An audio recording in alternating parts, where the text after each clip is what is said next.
ಉಪ್ಪಾರಪೇಟೆ ಪೊಲೀಸ್ವರೆಗೂ ಈ ಪಾರ್ಸಲ್ ಬಸ್ಗಳಿಗೂ ಸಂಬಂಧ ಏನು? ಆಮೇಲೆ ಉಪ್ಪಾರಪೇಟೆ ಪೊಲೀಸ್ವರೆಗೆ ಎಷ್ಟು ಕೋಟಿ ಲಂಚ ಹೋಗ್ತಾ ಐತೆ? ಅಲ್ಲಿನ ಉಪ್ಪಾರಪೇಟೆ ACPಗೆ DCPಗೆ ಪೊಲೀಸ್ ಕಮಿಷನರ್ಗೆ ಲಂಚ ಕೊಡದೆ ಇದೆಲ್ಲ ನಡೀತಾ ಇದೆಯಾ?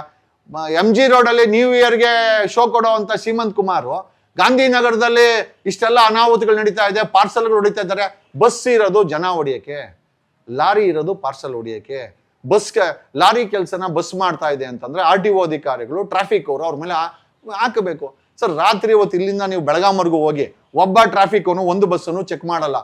ನೆಲಮಂಗಲದವರು ಓಕೆ, ನೆಲಮಂಗದ ಬಾರಲ್ಲಿ ಒಂದು ಕ್ವಾರ್ಟರ್ ತಗೊಂಡು ಬಿಟ್ಕೊಂಡು ಇವರು ಡ್ರೈವಿಂಗ್ ಮಾಡೋದು. ಒಂದು ಕುಡಿದು ಬಸ್ ಓಡಿಸಿದ್ರೆ ಅಲ್ಲಿರುವಂಥ 60 ಜನರ ಜೀವಕ್ಕೆ ನೀವೇ ಅಲ್ವಾ ಜವಾಬ್ದಾರಿ? ಸರ್, ಇವ್ರಗಳನ್ನ ಯಾಕೆ ಚೆಕ್ ಮಾಡಲ್ಲ?